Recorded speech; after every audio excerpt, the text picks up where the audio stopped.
ಓಂ ಸಹಸ್ರಜೀವೃಷ ಪುರುಷಃ ಸಹಸ್ರಾಕ್ಷ ಸಹಸ್ರಪಾದ್ ಸಭೂಮಿಂ ವಿಶ್ವದೋ ಋತ್ವಾ ಅತ್ಯಧಿಷ್ಠದಶಾಂಗುಲಂ ಪುರುಷ ಏವೇದಗುಂ ಸರ್ವಂ ಯದ್ಭೂತಂ ಯದ್ಭವ್ಯಂ ಉತಾಮೃತಸ್ತ್ವಸ್ಯೇಷಾನಃ. ಓಂ ನಮೋ ನಾರಾಯಣಾಯ. ಓಂ ನಮೋ ನಾರಾಯಣಾಯ. ಓಂ ನಮೋ ನಾರಾಯಣಾಯ.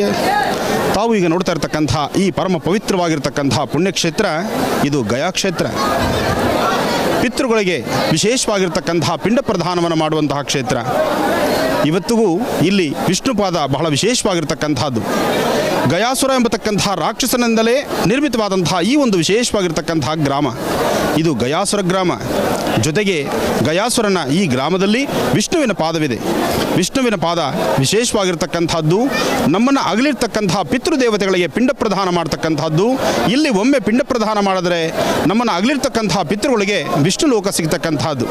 ಇದಕ್ಕಾಗಿ ಇಂತಹ ಪರಮ ಪವಿತ್ರವಾಗಿರ್ತಕ್ಕಂತಹ ಪುಣ್ಯಕ್ಷೇತ್ರಕ್ಕೆ ವಿಷ್ಣುಪಾದದ ದರ್ಶನ, ಜೊತೆಗೆ ರಾಜ್ಯದ ಕರ್ನಾಟಕ ಇರ್ಬೋದು, ರಾಜ್ಯದಾದ್ಯಂತ ಇರ್ಬೋದು, ದೇಶ ವಿದೇಶಗಳಿಂದಲೂ ಸಹಿತ ಇಲ್ಲಿಗೆ ಭಕ್ತರು ಆಗಮಿಸ್ತಾರೆ. ಅವರ ಅಗಲಿರ್ತಕ್ಕಂತಹ ಪಿತೃ ಕಾರ್ಯಗಳನ್ನು ಮಾಡಲಿಕ್ಕೆ, ಪಿತೃಗಳಿಗಿರ್ತಕ್ಕಂತಹ ಪಿಂಡ ಪ್ರದಾನ ಮಾಡಲಿಕ್ಕೆ ವಿಷ್ಣುಪಾದಕ್ಕಾಗಿ, ವಿಷ್ಣುಪಾದದ ದರ್ಶನಕ್ಕಾಗಿ ಇಲ್ಲಿಗೆ ಆಗಮಿಸ್ತಾರೆ. ಅಂತಹ ಪರಮ ಪವಿತ್ರವಾಗಿರ್ತಕ್ಕಂತಹ ಪುಣ್ಯಕ್ಷೇತ್ರಕ್ಕೆ ಇವತ್ತಿನ ದಿವಸ ಮಾಲೂರಿನ ಕೃಷ್ಣೇಶ್ವರರು ಈ ಕ್ಷೇತ್ರದಲ್ಲೇ ಬರ್ತಕ್ಕಂತಹ ಭಕ್ತರಿಗೆ ಯಾರೊಬ್ಬರಾದರೂ ಸಹಿತ, ಅದರಲ್ಲೂ ನಮ್ಮ ಕರ್ನಾಟಕದಿಂದ ಆಗಮಿಸ್ತಕ್ಕಂತಹ ಯಾರೇ ಒಬ್ಬ ಭಕ್ತರಾದರೂ ಸಹಿತ ಇದೇ ಕ್ಷೇತ್ರದಲ್ಲೇ ಇದ್ದು ಬರ್ತಕ್ಕಂತಹ ಕರ್ನಾಟಕ ರಾಜ್ಯದಿಂದ ಯಾರೊಬ್ಬರೇ ಸಹಿತ ಬಂದರೂ ಸಹಿತ ಗಯಾ ಕ್ಷೇತ್ರದ ಮಹಾವಿಷ್ಣುವಿನ ಪಾದ ದರ್ಶನ, ಜೊತೆಗೆ ಪಿತೃ ಕಾರ್ಯಗಳನ್ನು ಮಾಡಲಿಕ್ಕಾಗಿ ಭಾನುಕುಮಾರ್ ಶಾಸ್ತ್ರಿಯವರು, ಮೈಸೂರಿನ ಭಾನುಕುಮಾರ್ ಶಾಸ್ತ್ರಿಯವರು ಸಹಿತ ಇಲ್ಲೇ ವಾಸವಾಗಿದ್ದಾರೆ. ಇದೆಲ್ಲವೂ ಸಹಿತ ನಮ್ಮ ಸೌಭಾಗ್ಯವೇ ಸರಿ. ಇಂತಹ ಪರಮ ಪವಿತ್ರವಾಗಿರ್ತಕ್ಕಂತಹ ಪುಣ್ಯಕ್ಷೇತ್ರ ದರ್ಶನ ಇವತ್ತು ನಮ್ಮ ಮಹರ್ಷಿ ವಾಣಿಯಲ್ಲಿ ತಾವೆಲ್ಲರೂ ನೋಡ್ತಾ ಇದ್ದೀರಿ. ಪಿತೃಪಕ್ಷ ಮಾತ್ರವೇ ಅಲ್ಲ, ವರ್ಷದ 365 ದಿವಸವೂ ಈ ಒಂದು ವಿಷ್ಣುಪಾದದ ಮೇಲೆ ಪಿಂಡ ಪ್ರದಾನ ನಡೀತಲೇ ಇರುತ್ತೆ. ಯಾರೇ ಒಬ್ಬರು ಶ್ರಾದ್ದ ಕರ್ಮವನ್ನು ಮಾಡಬೇಕಾದ್ರೂ, ಯಾರೇ ಒಬ್ಬರು ಪಕ್ಷವಾಸವನ್ನು ಮಾಡಬೇಕಾದ್ರೂ ವಿಷ್ಣುಪಾದದ ಮೇಲೆ ಮಾಡಬೇಕು ಅಂತಕ್ಕಂಥದ್ದೇ ಪ್ರತೀತಿ. ಅದರಿಂದ ಧರ್ಮಶಾಸ್ತ್ರ ಪ್ರಕಾರ ಈ ಒಂದು ಕ್ಷೇತ್ರದ ಮಹಿಮೆ ಸಾಕಷ್ಟು ವಿಶೇಷವಾಗಿದೆ. ಇಂತಹ ಕ್ಷೇತ್ರವನ್ನು ನಿಮ್ಮೆಲ್ಲರಿಗೂ ಸಹಿತ ಪರಿಚಯ ಮಾಡಿಸಲಿಕ್ಕಾಗಿ ಉದಾರ ಮನಸ್ಸಿನಿಂದ ನನ್ನ ಜೊತೆ ಆಗಮಿಸಿರ್ತಕ್ಕಂಥ ನಮ್ಮ ಮಾಲೂರಿನ ಮಾಜಿ ಮುಜರಾಯಿ ಸಚಿವರಾದಂತಹ ಕೃಷ್ಣೇಶ್ ಶೆಟ್ಟರು ಸಹಿತ ಆಗಮಿಸಿದ್ದಾರೆ. ಪಿತೃ ಕಾರ್ಯ ಮಾಡತಕ್ಕಂಥದ್ದು, ವಿಷ್ಣುಪಾದ ದರ್ಶನ ಮಾಡತಕ್ಕಂಥದ್ದು ಇವತ್ತಿನ ದಿವಸ ನಮ್ಮ ನಿಮ್ಮೆಲ್ಲರ ಪೂರ್ವಜನ್ಮದ ಪುಣ್ಯ. ಯಾರೇ ಒಬ್ಬರಾದರೂ ಸಹಿತ ಒಮ್ಮೆ ವಿಷ್ಣುಪಾದವನ್ನು ದರ್ಶನ ಮಾಡಿದ್ರೆ ಸಂಪೂರ್ಣವಾದಂತಹ ಫಲವನ್ನು ಸಿದ್ಧಿಪಡಿಸ್ಕೊಳ್ಬಹುದು. ಭಗವಾನ್ ಮಹಾವಿಷ್ಣುವಿನ ಪಾದದಲ್ಲಿ ದರ್ಶನ ಮಾಡ್ತಕ್ಕಂಥದ್ದು, ಪಿಂಡ ಪ್ರದಾನ ಮಾಡ್ತಕ್ಕಂಥದ್ದು, ಇಂತಹ ಒಂದು ವಿಶೇಷವಾಗಿರ್ತಕ್ಕಂಥ ಸಾನ್ನಿಧ್ಯ ದರ್ಶನ ಮಾಡುವಂಥ ಭಾಗ್ಯ ಇವತ್ತು ನಮ್ಮ ನಿಮ್ಮೆಲ್ಲರದು. ಬನ್ನಿ ಸ್ವಾಮಿಯ ಪಾದವನ್ನು ದರ್ಶನ ಮಾಡೋಣ. ಅದರೊಂದಿಗೆ ಪಿತೃ ಕಾರ್ಯವನ್ನು ಹೇಗೆ ಮಾಡಬೇಕು ಅದನ್ನು ಕ್ರಮಬದ್ಧವಾಗಿ ನಾವು ತಿಳ್ಕೊಳ್ಳೋಣ. ಈಗ ತಾವು ನೋಡ್ತಾ ಇರತಕ್ಕಂಥದ್ದು ಸ್ವಾಮಿಯ ಪ್ರಧಾನ ದ್ವಾರ, ಪ್ರಧಾನವಾಗಿರ್ತಕ್ಕಂಥ ರಾಜಗೋಪುರ, ವಿಶೇಷವಾಗಿರ್ತಕ್ಕಂತಹ ವಿಮಾನ ಗೋಪುರದ ಒಳಗಡೆ ಇರ್ತಕ್ಕಂಥದ್ದೇ ಸ್ವಾಮಿಯ ಮಹಾವಿಷ್ಣುವಿನ ಪಾದ. ಆ ವಿಷ್ಣು ಪಾದವನ್ನು ದರ್ಶನ ಮಾಡೋಣ. ರಾಜಗೋಪುರ ಪ್ರಧಾನ ಗೋಪುರವಾಗಿರ್ತಕ್ಕಂಥ ಪ್ರಧಾನ ದ್ವಾರದ ದರ್ಶನವನ್ನು ಮಾಡೋಣ. ಕಲ್ಯಾಣಾದ್ಭುತ ಗಾತ್ರಾಯ ಕಾಮಿಧಾರ್ಥ ಪ್ರದಾಯಿನೀಂ ಶ್ರೀಮದ್ ವೆಂಕಟನಾಥಾಯಾಂ ಶ್ರೀನಿವಾಸಾಯ ಮಂಗಳಂ. ಗೋವಿಂದ ಗೋವಿಂದ ಗೋವಿಂದ. ವಿಷ್ಣುವಿನ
ಮೊದಲು ನಾವು ಗೌರವಿಸಬೇಕಾದ್ದು ತಂದೆ ತಾಯಿ. ಅವರನ್ನು ಬಿಟ್ಟು ನಾವು ಇನ್ನೇನೋ ಮಾಡ್ತೀವಿ ಅಂತ ನಾವು ಮುಂದೆ ನಡೆದರೆ ಖಂಡಿತ ಏನೂ ಸಾಧನೆ ಮಾಡಲಿಕ್ಕೆ ಆಗೋದಿಲ್ಲ.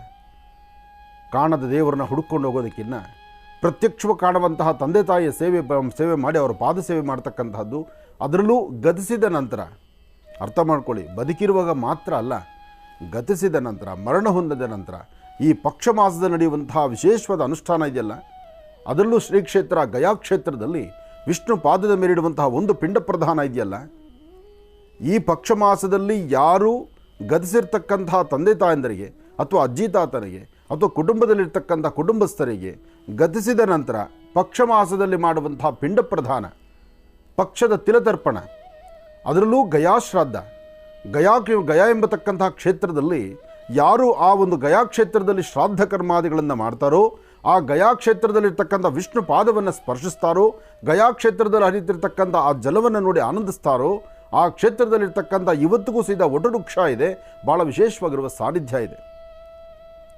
ಕಲಿಯುಗದಲ್ಲಿ ಪ್ರತ್ಯಕ್ಷವಾದಂತಹ ಪುಣ್ಯಕ್ಷೇತ್ರಗಳಲ್ಲಿ ಗಯಾ ಕ್ಷೇತ್ರ ಎಂಬತಕ್ಕಂಥದ್ದು ಬಹಳ ವಿಶೇಷವಾಗಿರುವಂಥ ಕ್ಷೇತ್ರ.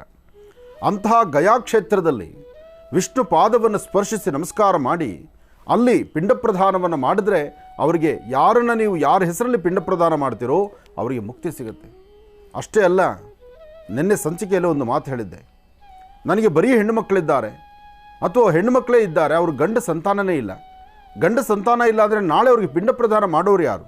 ಅವ್ರನ್ನ ಗತಿ ಕಾಣಿಸೋರು ಯಾರು? ಅವರಿಗೆ ತಿಲತರ್ಪಣ ಕೊಡ್ತಕ್ಕಂಥವ್ರು ಯಾರು? ಇದರ ಬಗ್ಗೆ ಒಂದು ಚಿಂತನೆ ಅಂತ ನಾನು ಹೇಳಿದಾಗ ಒಂದು ಆಲೋಚನೆ ಮಾಡಿ, ಅದಕ್ಕೋಸ್ಕರನೇ ಗಯಾ ಕ್ಷೇತ್ರ ಇರ್ತಕ್ಕಂಥದ್ದು.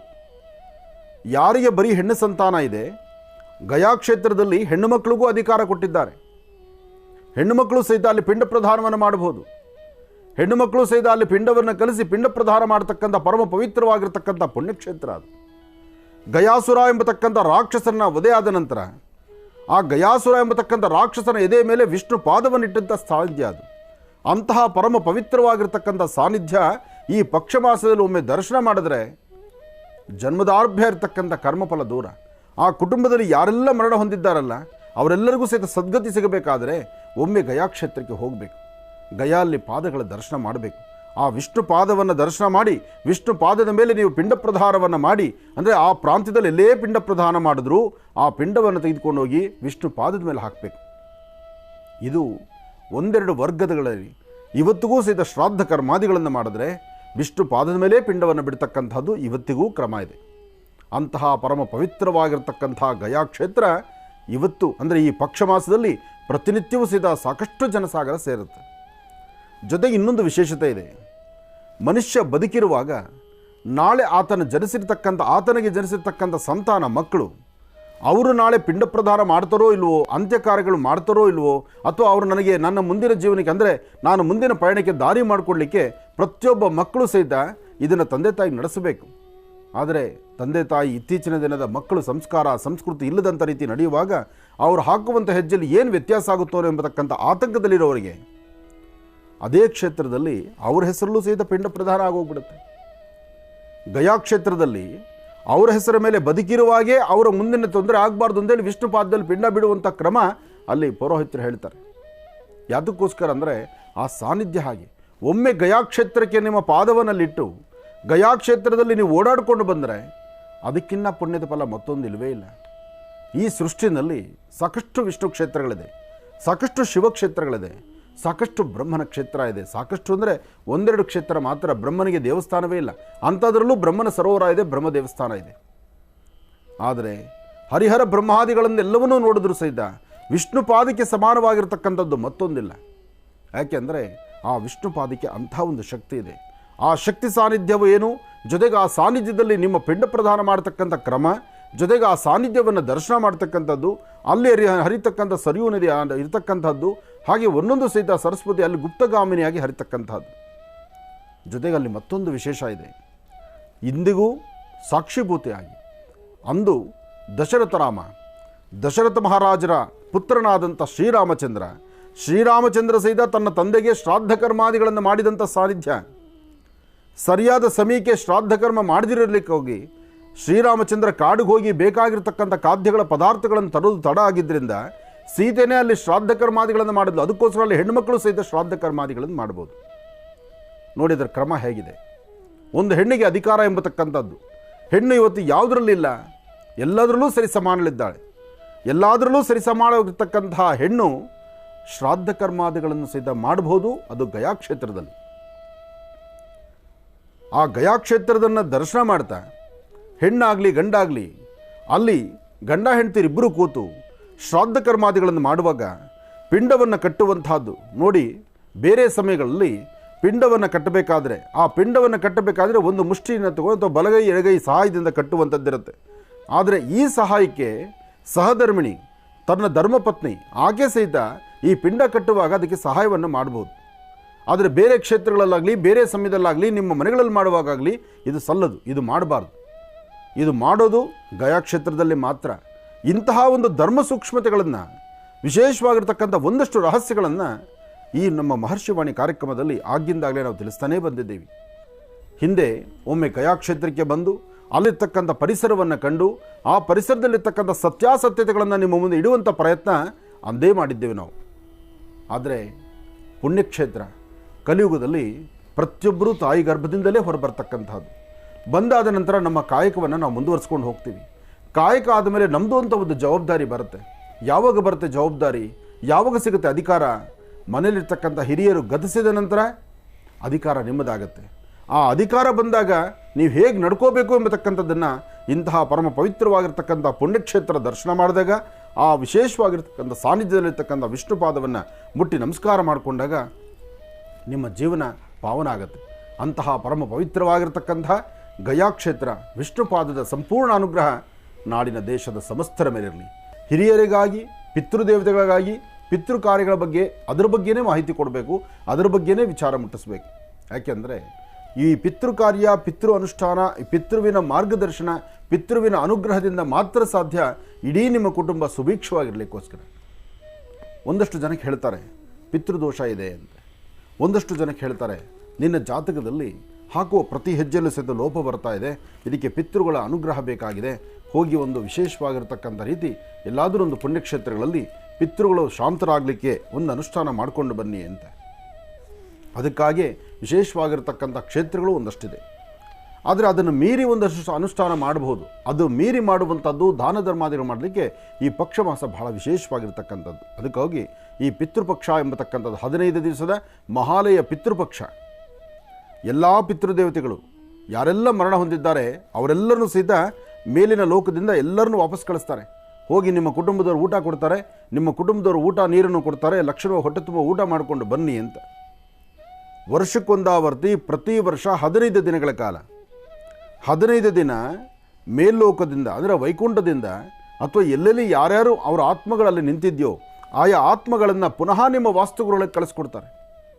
ಹೋಗಿ ಇವತ್ತು ನಿಮ್ಮವರೆಲ್ಲ ಕಾಯ್ತಿದ್ದಾರೆ, ನಿಮಗೆ ಇವತ್ತು ಲಕ್ಷಣವಾಗಿ ಒಳ್ಳೆಯದ ಹೊಟ್ಟೆ ತುಂಬ ಊಟ ಬಡಿಸ್ತಾರೆ, ಊಟ ಮುಗಿಸ್ಕೊಂಡು ನೀರು ಕುಡ್ಕೊಂಡು ಬನ್ನಿ ಅಂತ. ಊಟ ಅಂದ್ರೇನು? ನೀವು ಕೊಡೋ ಪಿಂಡ ಪ್ರಧಾನ. ನೀರು ಅಂದ್ರೇನು? ವಿಷ್ಣುವಿನ ಬೆವರಿನಿಂದ ಬಂದಂತಹ ಎಳ್ಳು ಮತ್ತು ನೀರು. ಆ ಎಳ್ಳು ನೀರನ್ನು ಕೊಡೋ ಕ್ರಮ ಏನು? ಹೆಬ್ಬೆಟ್ಟಿನಿಂದ ಕೊಡ್ತಕ್ಕಂಥದ್ದು. ಯಾರು ಹೆಬ್ಬೆಟ್ಟಿನಿಂದ ಬೀಳುವಂಥ ಒಂದು ಹನಿ ನೀರು, ಎಳ್ಳು ಮತ್ತು ನೀರು ಹೆಬ್ಬೆಟ್ಟಿನಿಂದ ಆಚೆ ಹೋಗುತ್ತಲ್ಲ, ಅದು ಪಿತೃದೇವತೆಗಳಿಗೆ ತೃಪ್ತಿ ಆಗುತ್ತೆ. ಇದನ್ನು ಕೊಡುವಂಥ ಅಧಿಕಾರ ಯಾರಿಗೆ? ಪಿತೃಗಳು ತಂದೆ ತಾಯಿ ಇಲ್ಲದಿರತಕ್ಕಂಥವ್ರಿಗೆ ಮಾತ್ರ. ಅರ್ಥ ಮಾಡ್ಕೊಳ್ಳಿ. ಪಕ್ಷ ಮಾಸದಲ್ಲಿ ನಾನು ಗುರುಗಳು ಇಷ್ಟು ಹೇಳಿದ್ದಾರಲ್ಲ ಅಂತ ನಾನೇನೋ ಮಾಡ್ತೀನಿ ಅಂತ ಮಾಡಲಿಕ್ಕೆ ಆಗೋದಿಲ್ಲ. ನಿಮ್ಮಲ್ಲಿ ಪಿತೃದೇವತೆಗಳಿಲ್ಲದಿದ್ದರೆ ನಿಮ್ಮ ತಂದೆ ತಾಯಿ ಗತಿಸಿದ ನಂತರ ಆಗಷ್ಟೇ ನಿಮಗೆ ಅಧಿಕಾರ ಇದು. ಅಂತಹ ಪರಿಸ್ಥಿತಿಯಲ್ಲಿದ್ದಾಗ ನಿಮ್ಮ ಮನೆಯಲ್ಲಿ ನಡೆಯುವಂಥ ಶ್ರಾದ್ದ ಕರ್ಮಾದಿಗಳನ್ನು ನಿಮ್ಮ ತಂದೆನೋ ಅಥವಾ ನಿಮ್ಮ ಅಣ್ಣನೋ ಯಾರು ನಿಮ್ಮ ಮನೆಯಲ್ಲಿ ಹಿರಿಯರು ಮಾಡ್ತಿರ್ತಾರೋ ಅವರ ಜೊತೆಯಲ್ಲಿದ್ದು ಅವತ್ತಿನ ಮಹಾಪ್ರಸಾದವನ್ನು, ಪಿತೃಶೇಷವನ್ನು, ಪಿತೃವಿನ ಪ್ರಸಾದವನ್ನು ಕಣ್ಣಿಗೊತ್ಕೊಳ್ಬೇಕು. ಯಾರು ಶ್ರಾದ್ದ ಕರ್ಮಾದಿಗಳನ್ನು ಮಾಡ್ತಿರೋ, ಯಾರು ಪಕ್ಷಮಾಸವನ್ನು ಆಚರಣೆ ಮಾಡ್ತಿರೋ, ಮಾಡೋ ದಿವಸ ಏನು ಮನೆಯಲ್ಲಿ ಪದಾರ್ಥ ಖಾದ್ಯಗಳನ್ನು ಮಾಡಿರ್ತಾರಲ್ಲ, ನಿಮ್ಮ ಪದ್ಧತಿ ಪ್ರಕಾರ ನೀವು ಮಾಡಿರ್ತಿರಲ್ಲ, ಅದನ್ನು ಮಾರನೇ ದಿವಸ ಬೆಳಗ್ಗೆ ತಂಗಳು ಅಂತ ಬಿಸಾಕೋದಲ್ಲ. ಆ ಮಾರನೇ ದಿವಸ ಪಿತೃಶೇಷ ಎಂಬತಕ್ಕಂಥದ್ದನ್ನು ಸ್ವಲ್ಪ ತಿಂದು ಅದಾದ ನಂತರ ದೇವ್ರ ಪೂಜೆ ನೀವು ಬೇರೆ ಏನು ಕೆಲಸನಾದ್ರು ಮಾಡಿ.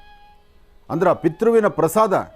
ಅದಕ್ಕೆ ಹೇಳೋದು ಯಾರ ಮನೆಗಾದರೂ ಅಂದರೆ ಕುಟುಂಬಸ್ಥರ ಮನೆಗಳಲ್ಲಿ ನಡೆಯುವಂಥ ಶ್ರಾದ್ದ ಕರ್ಮಾದಿಗಳಾದರೆ ಒಂದಷ್ಟು ಪ್ರಸಾದ ಅಂತ ಕೊಡ್ತಾರೆ.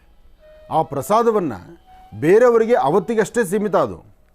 ಆದರೆ ಕರ್ತೃಗಳಿಗೆ, ಕರ್ತೃ ಅಂದರೆ ಯಾರು ಮುಖ್ಯವಾಗಿ ಕೂತು ತಿಲತರ್ಪಣವನ್ನು ಪವಿತ್ರವನ್ನು ಹಾಕ್ಕೊಂಡು ಶಾಸ್ತ್ರ ಮಾಡಿರ್ತಿರಲ್ಲ, ಅಂತಹವರಿಗೆ ಪಿತೃಶೇಷ ಎಂಬತಕ್ಕಂಥದ್ದು ಆ ಪಿತೃಶೇಷ ಎಂಬತಕ್ಕಂಥದ್ದನ್ನು ಸ್ವಲ್ಪ ಜೋಪಾನವಾಗಿ ತೆಗೆದಿಟ್ಕೊಂಡು ಅದನ್ನು ಮಾರನೇ ಸಹ ಬೆಳಗ್ಗೆ ತೊಗೊಂಡು ನೀವು ಸ್ನಾನ ಮಾಡಿದ್ರೆ ಅಲ್ಲಿಗೆ ಆ ಪಿತೃಕರ್ಮ ಕಂಪ್ಲೀಟ್ ಆಗ್ತಕ್ಕಂಥದ್ದು.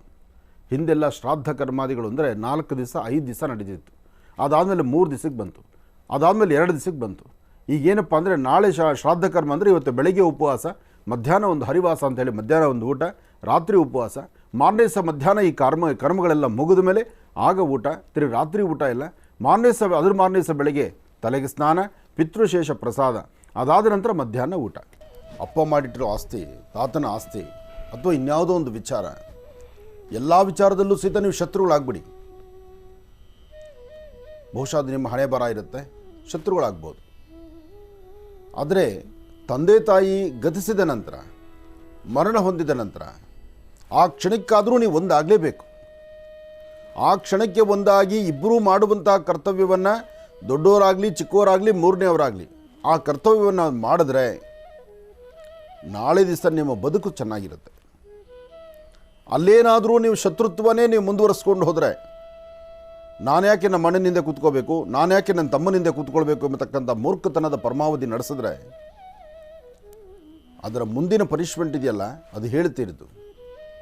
ಬಹುಶಃ ಇವೆಲ್ಲದಕ್ಕೂ ಇದಕ್ಕೆ ಒಂದು ಧರ್ಮ ಸೂಕ್ಷ್ಮ, ಇದಕ್ಕೊಂದು ವಿಚಾರ ಇತ್ತು, ನಾನು ಹೇಳಿದ್ದೆ.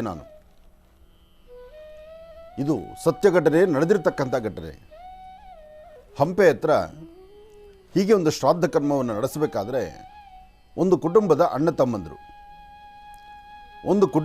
ತಮ್ಮಂದರು ಆ ಕುಟುಂಬದಲ್ಲಿರ್ತಕ್ಕಂಥ ಒಬ್ಬ ತಮ್ಮನ್ನು ಅವ್ರ ಹತ್ತಿರಕ್ಕೆ ತಗೊಳ್ಳಿಲ್ಲ. ತಮ್ಮನೂ ಮನೆ ಬಿಟ್ಟು ಹೊರಟೋದ. ಸುಮಾರು ದಿವಸ ಆದರೂ ಮನೆಗೆ ಬಂದಿರಲಿಲ್ಲ.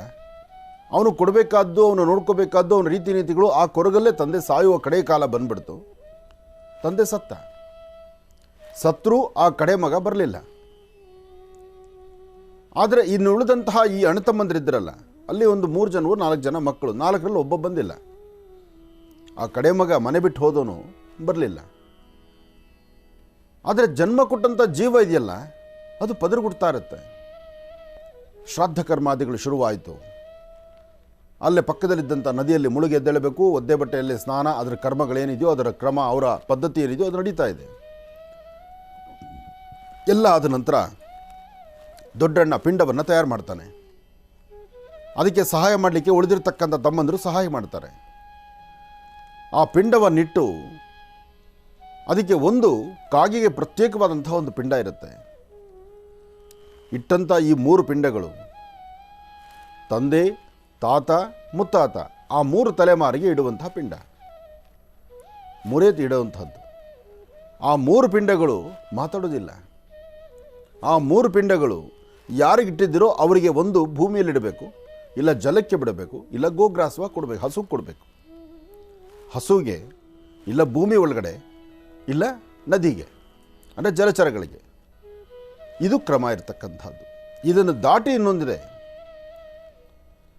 ನವಿಲಿನ ಮೊಟ್ಟೆಯಷ್ಟು ಆಕಾರದಲ್ಲಿ ಆ ಗಾತ್ರಕ್ಕೆ ಇರತಕ್ಕಂಥ ಒಂದು ಪಿಂಡವನ್ನು ಅದು ಕಾಕಾಸುರನಿಗೆ, ಕಾಗೆಗೆ ಕೊಡಬೇಕು ಎಂಬತಕ್ಕಂಥದ್ದು ಪದ್ಧತಿ ಇದೆ. ಹಾಗೆ ಸಾಮಾನ್ಯಕ್ಕೆ ಹಂಪೆ ಅಂದರೆ ಸಾಕಷ್ಟು ಜನ ಅಲ್ಲಿ ಹೋದವರೆಲ್ಲ ಶ್ರಾದ್ದ ಕರ್ಮಾದಿಗಳು ಮಾಡೋರೆ. ಕಡಿಮೆ ಅಂದರೆ 1,000 ಕಾಗೆಗಳು ಅಲ್ಲಲ್ಲೇ ಓಡಾಡ್ತಾ ಇರ್ತವೆ. ಪಕ್ಕದಲ್ಲಿರ್ತಕ್ಕಂಥವರು, ಆ ಸುತ್ತಮುತ್ತ ಮಾಡ್ತಿರ್ತಕ್ಕಂಥ ಕರ್ಮಗಳು ಮಾಡ್ತಿರ್ತಕ್ಕಂಥವರು, ಅವರೆಲ್ಲ ಇಡುವಂಥ ಪದಾರ್ಥವನ್ನು ಇನ್ನು ಇಟ್ಟ ಮರುಕ್ಷಣವೇ ಓಡಿ ಬಂದು ಆಹಾರವನ್ನು ತಿಂತಾ ಇದೆ. 4 ಜನ ಮಕ್ಕಳು ಒದ್ದೆ ಬಟ್ಟೆಯನ್ನು ಉಟ್ಕೊಂಡು ಕ್ರಮಬದ್ಧವಾಗಿ ಮಾಡಿ, 4ರಲ್ಲಿ ಒಬ್ಬ ಬಂದಿಲ್ಲ, 3 ಜನ ಕ್ರಮಬದ್ಧವಾಗಿ ಮಾಡಿದ್ದಾರೆ. ಆ ಪಿಂಡವನ್ನು ತೆಗೆದುಕೊಂಡೋಗಿ ಆಚೆ ಇಟ್ಟಿದ್ದಾರೆ. ಇಟ್ಟು ಭಕ್ಪಕ್ಷಿಗಳ ಥರ ಕಾಯ್ತಾ ಇದ್ದಾರೆ. ಕಾಗೆ ಬರುತ್ತೇನೋ, ಬಂದು ನಾವಿಟ್ಟಂಥ ಪಿಂಡವನ್ನು ಮುಟ್ಟುತ್ತೇನೋ, ಅದು ಮುಟ್ಟಿ ಒಂದು ಸತಿ ತಿಂದುಬಿಟ್ರು ಪುನಃ ಒಂದೊಂದು ಸ್ನಾನ ಮಾಡಬೇಕು, ಮುಂದಿನ ಕೆಲಸಕ್ಕೆ ಹೋಗಬೇಕು. ಈಗ ಬರುತ್ತೆ, ಆಗ ಬರುತ್ತೆ, ಈಗ ಬರುತ್ತೆ, ಆಗ ಬರುತ್ತೆ, ಕಾದು ಕಾದು ಅರ್ಧ ಗಂಟೆ ಆಯಿತು, ಒಂದು ಕಾಗೆ ಬರಲಿಲ್ಲ. ಆಗ ಆ ಕ್ರಮವನ್ನು ಮಾಡಿಸ್ಲಿಕ್ಕೆ ಬಂದಂತಹ ಪುರೋಹಿತರಿದ್ರಲ್ಲ, ಅವ್ರು ಬಂದು ಹೇಳಿದ್ರು. ಯಾಕೆಂದರೆ ಅಲ್ಲೆಲ್ಲ ಭಾಳ ಬ್ಯುಸಿ ಇರುತ್ತೆ. ಒಂದು ಕಾರ್ಯಕ್ರಮ ಹೊಂದಿಕೊಂಡು ಒಂದೇ ಕಾರ್ಯಕ್ರಮದಲ್ಲಿ ಒಂದು ಕಡೆ ನಿಂತ್ಕೊಳ್ಳೋಕ್ಕಾಗಲ್ಲ. ಇಲ್ಲೊಂದು ಮಾಡಿಸೋದು, ಇನ್ನೊಂದು ಅರ್ಧ ಗಂಟೆ ಇನ್ನೊಂದು ಕಡೆ ಬೇರೆ ಮಾಡಬೇಕು, ಅಲ್ಲಿ ಇವರು ಸ್ವಲ್ಪ ರೆಸ್ಟ್ ಕೊಡಬೇಕು, ಈ ಥರ ನಡೀತಾ ಇರುತ್ತೆ. ಹಾಗೆ ಅರ್ಧ ಗಂಟೆ ಆಯಿತು, 3/4 ಗಂಟೆ ಆಯಿತು. ನಂತರ ಬಂದರು. ಏನಪ್ಪ ಇನ್ನೂ ಆಗಲಿಲ್ವಾ? ಇಲ್ಲ, ಇನ್ನೂ ಮುಟ್ಟಲೇ ಇಲ್ಲ. ಇಷ್ಟು 1,000 ಕಾಗೆಗಳಿದೆ, ಒಂದು ಕಾಗೆನೂ ಬಂದು ಆ ಪಿಂಡವನ್ನು ಮುಟ್ಟಲಿಲ್ಲ ಅಂದರೆ ಬಹುಶಃ ನಿಮ್ಮ ತಂದೆಯವರ ಆತ್ಮದಲ್ಲಿ ಅಥವಾ ನಿಮ್ಮ ತಂದೆಯವರ ಮನಸ್ಸಲ್ಲಿ ಒಂದು ಆಸೆ ಏನೋ ನಿಂತು ಹೋಗಿದೆ. ಅವರು ಯಾವುದೋ ಒಂದು ವಿಚಾರವಾಗಿ ಆಸೆ ಇಟ್ಕೊಂಡಿದ್ದಾರೆ. ಆ ಆಸೆ ಏನು ಎಂಬತಕ್ಕಂಥದ್ದನ್ನು ತೀರಿಸಬೇಕು. ನೀವೆಷ್ಟು ಜನ ಮಕ್ಕಳು? 4 ಜನ ಮಕ್ಕಳು. 4ರಲ್ಲಿ ಇಲ್ಲಿ 3 ಜನ ಇದ್ದರೆ ಇನ್ನೊಬ್ಬರು ಏನಾಯಿದ್ದಾರೆ? ಅವ್ರು ಹೋಗಿದ್ದಾರಾ? ಇಲ್ಲ. ಏನಾಯಿತು? ಮನೆ ಬಿಟ್ಟು ಹೋಗಿದ್ದಾನೆ. ಮನೆ ಬಿಟ್ಟು ಹೋಗಿರ್ತಕ್ಕಂಥ ವ್ಯಕ್ತಿ ವಿಚಾರ ಗೊತ್ತಾ? ನಿಮ್ಮ ತಂದೆ ಹೋಗಿದ್ದು ಗೊತ್ತಿಲ್ಲ. ಗೊತ್ತಿದ್ದರೆ ಬರ್ತಿದ್ನೇನೋ ಗೊತ್ತಿಲ್ಲ. ಬಹುಶಃ ಅದು ಮನಸ್ಸಲ್ಲಿ ನೋವಿರಬಹುದು. ಅವ್ರು ಎಲ್ಲೇ ಇದ್ದರೂ ಹುಡುಕಿ ವಿಚಾರ ಮುಟ್ಟಿಸ್ತೀವಿ ಅನ್ನೋ ಒಂದು ಮಾತು ಹೇಳಿ ಒಂದು ಉದ್ಧರಣೆ ನೀರು ಬರಲಿಲ್ಲ, ಮುಟ್ಟಲಿಲ್ಲ. ಅದಾದ ಮೇಲೆ ಏನಾದ್ರು ನಿಮ್ಮ ತಂದೆಗೆ ಬೇರೆ ಆಸೆ ಇತ್ತಾ? ಇಲ್ಲ, ನನಗೊಬ್ಬಳು ತಂಗಿ ಇದ್ಲು. ಆ ತಂಗಿಗೆ ಮದುವೆ ಮಾಡಬೇಕಾಯಿತು, ಹುಡುಕ್ತಾ ಇದ್ವಿ, ನಮಗೆಲ್ಲೂ ಸೆಟ್ ಆಗಲಿಲ್ಲ. ಬಂದಂತಹ 1-2 ಸಂಬಂಧಗಳು ಸೆಟ್ ಆಗಲಿಲ್ಲ. ಹಾಗಾಗಿ ನಾವು ನಿಲ್ಲಿಸಿದ್ವಿ. ಹೇಳಿ, ನಿಮ್ಮ ತಂದೆ ವರ್ಷದೊಳಗಡೆ ಅರ್ಥ ಮಾಡ್ಕೊಳ್ಳಿ, ಮುಂದಿನ ವರ್ಷ ತಿಥಿ ಶ್ರಾದ್ದ ಬರುವ ಒಳಗಡೆ, ಅಂದರೆ ಇದು ಪಕ್ಷಮಾಸದಲ್ಲ, ಗತಿಸಿದ ನಂತರ ಆ ತಂದೆ ಮನಸ್ಸಲ್ಲಿದ್ದಂಥ ಆಸೆ, ತಂದೆ ಸತ್ತ ವರ್ಷದಲ್ಲಿ ಮನೆ ಹೆಣ್ಣುಮಗಳಿಗೆ ಏನಾದರೂ ಬಾಧೆಪಟ್ಟು ಕಷ್ಟಪಟ್ಟಾದರೂ ಸರಿಯೇ ಆ ಹೆಣ್ಣುಮಗಳಿಗೆ ಮದುವೆ ಮಾಡಿ ಅವಳನ್ನು ಒಂದು ಕನ್ಯಾದಾನ ಮಾಡ್ತೀವಿ. ಆ ಜವಾಬ್ದಾರಿ ಆ ತಂದೆಗೆ ಸಿಗಬೇಕಾಗಿರ್ತಕ್ಕಂಥ ಜವಾಬ್ದಾರಿ ಮತ್ತು ಅವ್ರಿಗೆ ಸಿಗಬೇಕಾದಂಥ ಮುಕ್ತಿಗೆ ಯಾವ ಕುಟುಂಬದಲ್ಲಿ ಹೆಣ್ಣು ಮಕ್ಕಳಿಗೆ ಮದುವೆ ಆಗದಿರತಕ್ಕಂಥವ್ರು ಇರ್ತಾರಲ್ಲ, ಆ ಕುಟುಂಬದಲ್ಲಿ ಹಿರಿಯರು ಗತಿಸಿದರೆ, ಹಿರಿಯರು ಸತ್ತರೆ ಖಂಡಿತ ಅವರಿಗೆ ಮುಕ್ತಿ ಸಿಗೋದಿಲ್ಲ. ಆ ಮುಕ್ತಿಗೋಸ್ಕರ ಒದ್ದಾಡ್ತಾರವ್ರು. ಅದಕ್ಕೋಸ್ಕರ ಹೇಳೋದು, ಮನೆಗೊಂದು ಹೆಣ್ಣುಮಗಳು ಯಾತಕ್ಕೆ ಬೇಕು ಅಂದರೆ, ಹಿಂದಿನ 7 ತಲೆಮಾರಿಗೂ ಸಹಿತ ಮುಕ್ತಿ ಸಿಗಬೇಕಾದ್ರೆ, ಅವ್ರು ಗತಿಸಿರ್ತಕ್ಕಂಥವ್ರಿಗೆ ಅವ್ರು ಸರಿಯಾದಂಥ ಒಂದು ಲೋಕ ಸಿಗಬೇಕಾದ್ರೆ ಮನೆ ಹೆಣ್ಣುಮಕ್ಕಳಿಗೆ ಮದುವೆ ಆಗಬೇಕು. ಅದನ್ನು ಕೇಳ್ಕೊಂಡ್ರು. ವರ್ಷದೊಳಗೆ ಏನಾರು ಬಾಧೆಪಟ್ಟು ನನ್ನ ತಂಗಿ ಮದುವೆ ಮಾಡ್ತೀವಪ್ಪ, ಈ ಥರದಲ್ಲಿ ನಾವು ಏನಾದ್ರು ಮಾಡೇ ಮಾಡ್ತೀವಿ, ಈ ವರ್ಷದಲ್ಲೇ ಈ ಮದುವೆ ಮಾಡುವಂಥ ಕೆಲಸ ನಾವು ಮಾಡ್ತೀವಿ ಅಂದರು. ಹಾಗೂ ಸಹಿತ ಸಂತೋಷವಾಗಿ ಏನಾರು ಬಂದು ಕಾಗಿ ಮುಟ್ಟುತ್ತಾರೆ, ಕಾದರೂ ಬರಲೇ ಇಲ್ಲ. 2 ಜವಾಬ್ದಾರಿ ಆಯಿತು. ಇನ್ನೇನು ಆಸೆ ಇತ್ತು? ನಮ್ಮ ತಂದೆಗೆ ಚಿಕ್ಕ ಮಗನ ಮೇಲೆ ಬಹಳ ಆಸೆ ಇತ್ತು, ಅವನು ಬರಲಿಲ್ಲ. ಮುಂದೆ ಕ್ರಮ ಏನು? ಕಾಗೆ ಬರ್ತಿಲ್ಲ, ಆಹಾರ ತಿಂತಿಲ್ಲ, ಆ ಪಿಂಡವನ್ನು ತಿಂತಿಲ್ಲ. ಆದರೆ ಇದು ಮುಗಿಯೋದು ಹೇಗೆ? ಅದು ಸಾಧ್ಯವಾದಷ್ಟು ಅದು ಮುಗಿದ್ರೆ ಮುಂದಕ್ಕೆ ಹೋಗಬೇಕು, ಮುಗಿಲ್ಲ ಮುಂದಕ್ಕೆ ಹೋಗ್ಲಿಕ್ಕೆ ಅಷ್ಟು ಸಮಂಜಸ ಅಲ್ಲ. ಇಲ್ಲ, ನಿರ್ಲಕ್ಷ್ಯ ಥರ ಮಾಡಿ ಬಿಟ್ಬಿಟ್ಟು ಮುಂದಿನ ಕೆಲಸ ಮಾಡಿಸ್ಬೇಕು. ಅದು ಮಾಡೋಕ್ಕೆ ಮನಸ್ಸು ಒಪ್ಪೋದಿಲ್ಲ. ಅದರಲ್ಲಿ ದೊಡ್ಡಣ್ಣನಿಗೆ ಅವ್ರ ತಂದೆ ಮೇಲೆ ಅಪಾರವಾದಂಥ ಪ್ರೀತಿ. ಅಯ್ಯೋ, ನಮ್ಮಪ್ಪ ಬರಲಿಲ್ವಲ್ಲ, ಬಂದು ಒಂದು ಆತ್ಮದಲ್ಲಿ ಬಂದು ಒಂದು ಕಾಗಿ ರೂಪದಲ್ಲಿ ಅವರು ಬಂದು ಆಹಾರ ತಿಂದುಬಿಟ್ಟಿದ್ರೆ ನಾವು ಮುಂದಕ್ಕೆ ಮುಂದುವರಿಸ್ಬೋದಾಗಿತ್ತಲ್ಲ ಅಂತ ಮನಸ್ಸಿಗೆ ನೋವು. ಆಗ ದೊಡ್ಡಣ್ಣ ಒಂದು ಮಾತು ಹೇಳ್ತಾನೆ, ಅಪ್ಪ, ನೀನು ಮಾಡಿಟ್ಟಿರುವಂಥ ಆಸ್ತಿ, ನೀನು ಏನು ಮಾಡಿದ್ಯಾ, ಮಾಡಿರ್ತಕ್ಕಂಥದ್ದನ್ನು ನೀನು ಅಂದ್ಕೊಂಡಿರ್ಬೋದೇನೋ ನಾವು 3 ಜನ ತೊಗೊಳ್ತೀವಿ ಅಂತ. ಇಲ್ಲ, ಅವನು ಭಾಗದಂತೆ ಏನಿದೆಯೋ ಆ ಭಾಗದಲ್ಲಿರ್ತಕ್ಕಂಥದ್ದು ಒಂದು ನಾಣ್ಯ, ಒಂದು ಕೆಲವು ಕಾಸು ಅಥವಾ ಒಂದು ತಾಮ್ರದ ಕಾಸನ್ನು ಸಹಿತ ನಾವು ಮೋಸವಿಲ್ಲದಂಥ ರೀತಿ 4 ಜನ ನಾವು ನ್ಯಾಯಬದ್ಧವಾಗಿದ್ದು ನಿನ್ನ ಹೆಸರಿನಲ್ಲಿ ನೀನು ಕೊಟ್ಟಂಥ ಭಿಕ್ಷೆನ ನಾವು ನೆಮ್ಮದಿಯಾಗಿ ತೊಗೊಳ್ತೀವಿ, 4 ಜನ ಹಂಚ್ಕೊಳ್ತೀವಿ, ಯಾವುದೇ ಕಾರಣಕ್ಕೂ ಅವನ ಭಾಗನ ನಾನು ಮುಟ್ಟೋದಿಲ್ಲ, ನಾವು ಇನ್ನಿಬ್ಬರು ತಮ್ಮಂದಿರೂ ಮುಟ್ಟಿಗೆ ಬಿಡೋದಿಲ್ಲ ಅಂಥೇಳಿ ಜೋರಾಗಿ ಗಂಟಾಘೋಷವಾಗಿ ಇನ್ನಿಬ್ಬರು ತಮ್ಮಂದರಿಗೆ ಕೇಳಿಸೋ ಥರ ಮಾತಾಡ್ದೆ. ನೀವು ನಂಬ್ತಿರೋ ಬಿಡ್ತಿರೋ, ಆ ಮಾತಾಡಿದ್ದ ಮರುಕ್ಷಣ ಕಾಗೆ ಬಂದು ಪಟ್ಟಂತ ಕೂತ್ಕೊಂಡು ಆ ಪಿಂಡವನ್ನು ಎತ್ಕೊಂಡು ಹೊರಟೋಯ್ತು. ಅಂದರೆ ಆ ಮನಸ್ಸು ಹೇಗಿದೆ ನೋಡಿ, ತಂದೆಯ ಮನಸ್ಸು. ಇಲ್ಲಿ ನನ್ನ ಕಡೆ ಮಗ ಅವನು ನನ್ನ ನೋಡೋಕೆ ಬಂದಿಲ್ಲ, ಕಡೆಗಾಲ ಆಯಿತು, ನಾನಂತೂ ನನ್ನ ದೇಹದಿಂದ ಈ ಆತ್ಮ ಆಚೆ ಬಂತು, ಅವನಿಗೆ ನ್ಯಾಯ ಒದಗಿಸೋಕ್ಕಾಗೋದಿಲ್ಲ. ಅವನು ಕೊಡಬೇಕಾಗಿರ್ತಕ್ಕಂಥದ್ದು, ನಾನು ಮಾಡಿಟ್ಟಿರ್ತಕ್ಕಂಥದ್ದು ನನ್ನ ಮಕ್ಕಳು 4 ಜನ ಹಂಚ್ಕೊಳ್ಳಿ ಅಂತ ಸತ್ತಿರುವಂತಹ ಆತ್ಮ ದೇಹದಿಂದ ಹೊರಗಡೆ ಹೋದರೂ ಸಹಿತ ತನ್ನ ಮಕ್ಕಳ ಬಗ್ಗೆ ಚಿಂತನೆ ಮಾಡುವಂಥ ಗುಣ ತಂದೆ ತಾಯಿಗಿರುತ್ತೆ. ಅಂದರೆ ನಾವು ತಂದೆ ತಾಯಿನ ನೋಡ್ಕೊಳ್ಳೋಂಥ ರೀತಿ ನಾವು ಇನ್ನೆಂಥ ಆ ಪದಗಳು ಹೇಳೋದಕ್ಕೆ ನನ್ನ ಕೈಲಿ ಆಗ್ತಾ ಇಲ್ಲ. ತಂದೆ ತಾಯಿ ಬದುಕಿರುವಷ್ಟು ದಿವಸ ಒಂದು ಲೋಟ ನೀರು ಕೊಡೋ ಯೋಗ್ಯತೆ ಇಲ್ಲದಿರೋ ಆಟ ಆಡೋಂಥ ನಾವು ಆಗ್ಬಿಟ್ಟಿದ್ದೇವೆ ಇತ್ತೀಚಿನ ದಿನಗಳಲ್ಲಿ. ತಂದೆ ತಾಯಿ ಮನಸ್ಸನ್ನು ಅರ್ಥ ಮಾಡ್ಕೊಳ್ದಿರ ನಾವು ಹಾಕುವಂಥ ಹೆಜ್ಜೆ, ಪ್ರತಿ ಹೆಜ್ಜೆಯೂ ಸಿದ್ಧ ಸ್ವಾರ್ಥತೆಯಿಂದ ನಡ್ಕೊಳ್ತಾ ಇರ್ತಕ್ಕಂಥ ರೀತಿಯಾಗಿ ಹೋಗ್ತಾ ಇದೆ ಇತ್ತೀಚಿನ ದಿನಗಳಲ್ಲಿ. ಆದರೆ ತಂದೆ ತಾಯಿ ಸತ್ತ ಮೇಲೂ ಆಲೋಚನೆ ಮಾಡ್ತಾರೆ, ನನ್ನ ಮಕ್ಕಳು ಒಟ್ಟಾಗಿರಬೇಕು, ನನ್ನ ಮಕ್ಕಳು ಚೆನ್ನಾಗಿರಬೇಕು, ನನ್ನ ಮಗ ಒಳ್ಳೆ ಶ್ರೇಯಸ್ಸಾಗಿರಬೇಕು, ನನ್ನ ಸಂಪಾದನೆಯಲ್ಲಿ ಎಲ್ಲೂ ಯಾರೂ ತಿಂದಿರ ಅವನಿಗೆ ಕೊಡಬೇಕು ಅಂತ ಚಿಂತನೆ ಮಾಡೋದು ತಂದೆ ತಾಯಿ ಮನಸ್ಸಾಗಿರುತ್ತೆ. ಅರ್ಥ ಮಾಡ್ಕೊಳ್ಳಿ. ಇಲ್ಲಿ ಅಂದರೆ ನಾವು 4 ಜನ ಸಮನಾಗಿ ತಗೊಳ್ತೀವಿ, ಯಾವುದೇ ಕಾರಣಕ್ಕೂ ಲೋಪ ಇಲ್ದಂಥ ರೀತಿ ನಾನು ನಡ್ಕೊಳ್ತೀನಿ ಅಂತ ದೊಡ್ಡಣ್ಣ ಜೋರಾಗಿ ಗಂಟಾಘೋಷವಾಗಿ ಇನ್ನಿಬ್ಬರು ತಮ್ಮಂದ್ರೆ ಕೇಳಿಸೋ ಥರ ಹೇಳ್ದ. ಅದನ್ನು ಆ ಹೇಳಿದ ಮರುಕ್ಷಣ ಕಾಗೆ ಬಂದು ಆಹಾರ ಮುಟ್ಟಿದೆ ಅಂದರೆ ಯಾಕೆ ಅಲ್ಲಿವರೆಗೂ ತೊಗೊಂಡೋಗ್ಬಾರ್ದಾಗಿತ್ತು? ಅಂದರೆ ಇಲ್ಲಿ ನೀವು ಸಹಿತ ಕಿತ್ತಾಡಬಾರ್ದು. ಅಣ್ಣ ತಮ್ಮಂದರು, ನಾನಿಲ್ಲ ಮನೆಗೆ ದೊಡ್ಡವನು, ನಾನಿಲ್ಲ, ನಂದಾಯಿತು, ಮುಗಿದೋಯ್ತು ನನ್ನ ಜೀವನ, ನಾನು ಇಲ್ದಿದ್ದಾಗ ನೀವು ಕಿತ್ತಾಡಿಕೊಂಡು 4 ಜನ ನೋಡೋ ಥರ ನೀವು ಇನ್ನೊಬ್ಬರು ಬಾಯಿಗೆ ಬೀಳಬಾರ್ದು ಅಂತ ತಂದೆ ಅಲ್ಲೂ ಸಹಿತ ಕಾದು ನಿಂತು ವಿಚಾರವನ್ನು ಮುಟ್ಟಿಸ್ದ. ಅಂದರೆ ಈ ವಿಚಾರ ಎಲ್ಲನೂ ಸಹಿತ ಇವತ್ತಿಗೂ ಸಹಿತ ಸುತ್ತಮುತ್ತ ಪುರೋಹಿತರು ಈ ಒಂದು ಶ್ರಾದ್ದ ಕರ್ಮಗಳನ್ನು ಮಾಡಿಸುವಂಥವ್ರು, ಅಪರಕರ್ಮ ಮಾಡಿಸುವಂಥವ್ರು, ಪ್ರತ್ಯೇಕವಾಗಿ ಅಪರಕರ್ಮಗಳನ್ನು ಮಾಡಿಸ್ತಕ್ಕಂಥವ್ರು ಇದನ್ನು ಅಪರ ಅಂತ ಹೇಳ್ತಾರೆ. ಅಪರಕರ್ಮಗಳನ್ನು, ಶ್ರಾದ್ದಗಳನ್ನು ಮಾಡಿಸುವಾಗ ಈ ಕೆಲವು ಪಾಯಿಂಟ್ಸ್ ಇದೆಯಲ್ಲ, ಇದನ್ನು ಕಂಪಲ್ಸರಿ ಹೇಳೇ ಹೇಳ್ತಾರೆ. ಕಾಗೆ ಬಂದು ಆಹಾರ ಮುಟ್ಲಿಲ್ಲ ಅಂದರೆ ಈ ಪದಗಳನ್ನ ಹೇಳ್ತಾರೆ. ಆಸ್ತಿ ಇರಲಿ, ಸಾಲ ಇರಲಿ, ಅಥವಾ ನಿಮ್ಮಪ್ಪನ ಆಸೆ ಏನಾದ್ರು ಇರಲಿ, ಅಥವಾ ಅಮ್ಮನ ಆಸೆ ಏನಾದ್ರು ಇರಲಿ, ಅದು ಏನೇನಿತ್ತು ಅವ್ರ ಮನಸ್ಸಲ್ಲಿ ಏನಿಟ್ಕೊಂಡಿದ್ರು ಇದೆಲ್ಲ ವಿಷಯ ಪ್ರಸ್ತಾವನೆ ಮಾಡ್ತಾರೆ. ಪ್ರಸ್ತಾವನೆ ಮಾಡಿ ಎಲ್ಲಿ ವಿಷಯ ಬಂದು ಆಗ ಆಹಾರ ತೊಗೊಂಡೋಗುತ್ತೋ ಆ ವಿಷಯವನ್ನು ಗಟ್ಟಿಯಾಗಿ ಇನ್ನು ಮುಂದಕ್ಕೆ ಇದು ಆಗಬಾರ್ದು, ಇನ್ನು ಮುಂದಕ್ಕೆ ಇದು ನಡ್ಕೊಳ್ಬಾರ್ದು, ಇದರಂತೆ ಸರಿ ಹೋಗಿ ಅಂತ ವಿಚಾರ ಮುಟ್ಟಿಸ್ತಾರೆ. ಇದು ಸತ್ಯ ಆಯಿತು.